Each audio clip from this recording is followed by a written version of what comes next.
mi sono fermata lì senza rendermi conto che io ammassavo di persone e così ho staccato dei pezzetti di corteccia, di pianta proprio che era sfilata, ho portato via, cioè mi sono presa su queste fotografie ma senza sapere. E quando sono arrivata a casa mi ha detto, ma cosa c'è? Ma cosa hai raccolto? Mamma mia.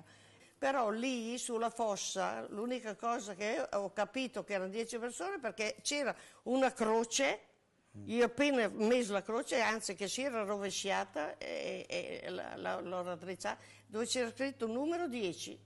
Signora Lina, ci vuol dire che cosa le ha raccontato il signor Brunelli? Lui era in mezzo al lago, al Canneto, perché lui questo qui ha visto tutto e ci raccontava che, ma pensa, dice che poverini li facevano, uno ammazzava l'altro, questo qui è quello che ha raccontato lui. È stato più che altro quello l'orrore, non si sono accontentati di ucciderli, però li ha fatti uccidere certo, dai compagni.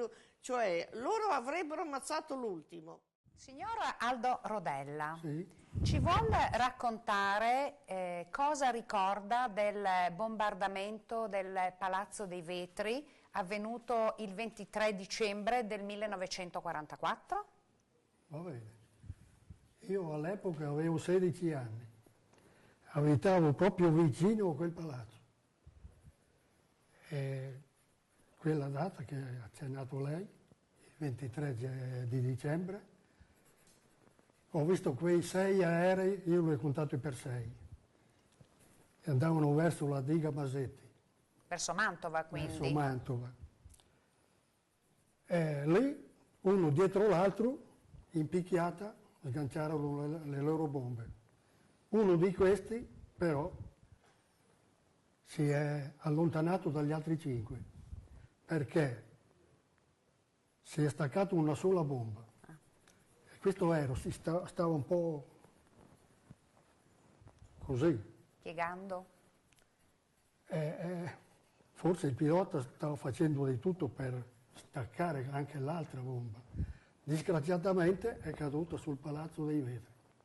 E niente, io e mio padre abbiamo fatto un giro intorno al palazzo e abbiamo visto il disastro. I lettini dei bambini morti e così. E la suora, che si chiamava Serafina, che aveva 23 anni, è stata trovata il giorno dopo, la domenica. L'hanno portata su un carro che avevo lì sotto il portico, una cosa da vedere straziante. Poi è stata portata al cimitero lì a Mantova. E poi, non so, sono venuti i vigili del fuoco, perché i muri esterni erano ancora, i pompieri li hanno tirati giù per lavorare perché erano pericolanti. E lì lavorarono e hanno trovato tutti questi bambini morti, e 28 feriti, più 3 di un'altra famiglia che abitava lì vicino, la mamma e 2 bambine. Questi feriti sono passati tutti da casa mia, sul tavolo della cucina di casa mia. E lì i dottori, gli infermieri, li hanno prestato le prime cure e poi con l'ambulanza andarono all'ospedale.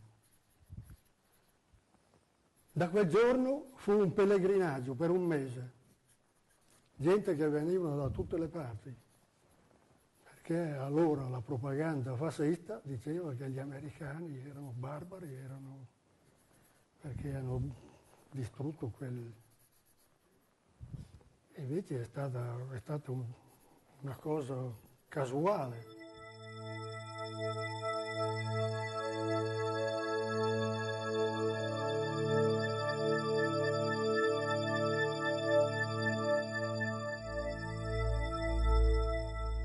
Una vasta area del territorio comunale di Curtatone fa parte del Parco del Mincio, una delle zone umide più importanti del nord Italia. Il parco fu dichiarato riserva naturale dalla Regione Lombardia nel 1984. Il comune di Curtatone ha giurisdizione su un considerevole tratto di valle che va da Grazie ai limiti periferici della città di Mantova. La valle è il regno indiscusso di varie piante acquatiche.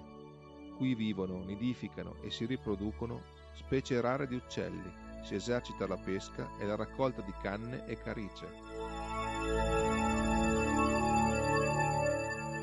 A Grazie e poco più a valle nel lago superiore, ogni anno tra luglio e agosto si rinnova il miracolo del fiore di loto.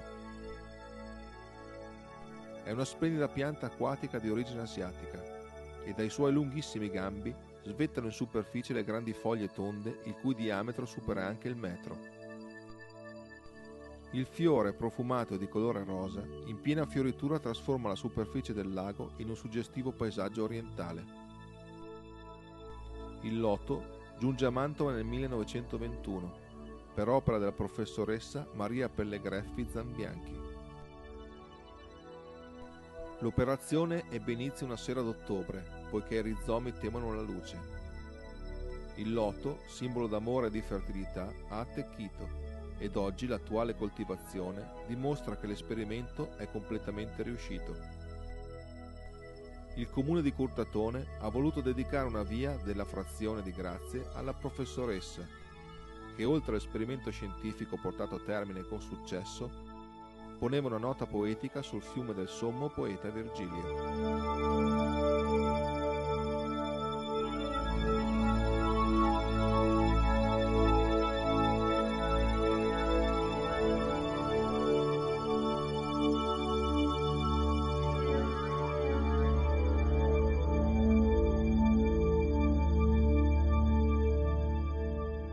Dal 1406, anno della sua consacrazione, il Santuario delle Grazie, che emerge con la sua architettonica bellezza dalla Valle del Mincio, è meta di pellegrini e fedeli devoti alla Beata Vergine Maria. L'esterno della facciata è in stile gotico. Ricchi affreschi ornano il portico sorretto da colonne.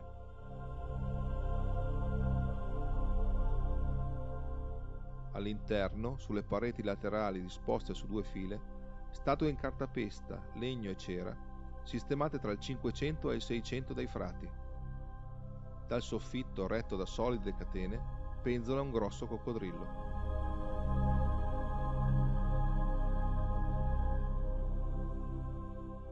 Il sentimento popolare trionfa nella celebre festa dell'Assunta, che ogni anno a Ferragosto raccoglie migliaia di visitatori.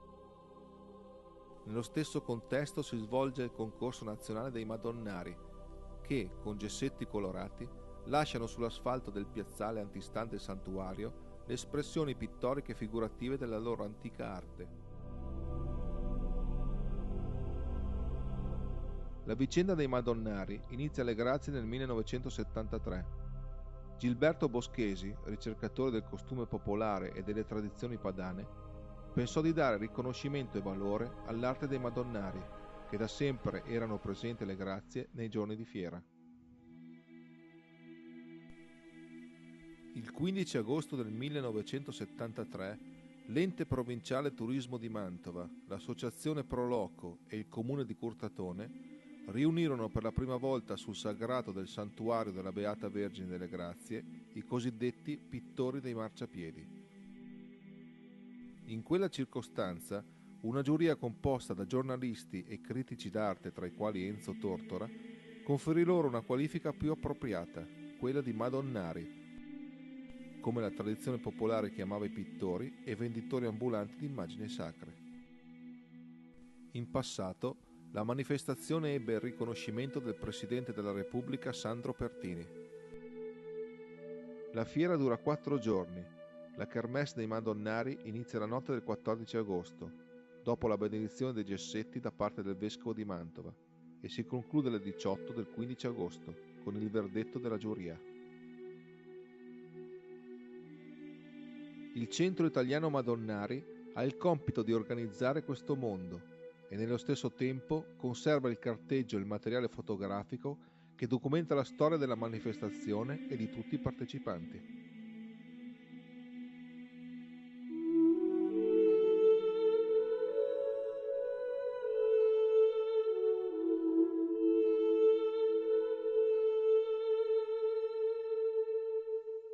Nell'arco dei secoli gli avvenimenti si susseguono. Popoli diversi hanno solcato queste terre, lasciandoci segni indelebili del loro passaggio, nel bene e nel male, nella memoria dei nostri avi, nei libri di storia e nelle tradizioni. L'insieme di questi eventi incita l'uomo a riflettere e a proseguire alla ricerca della propria identità.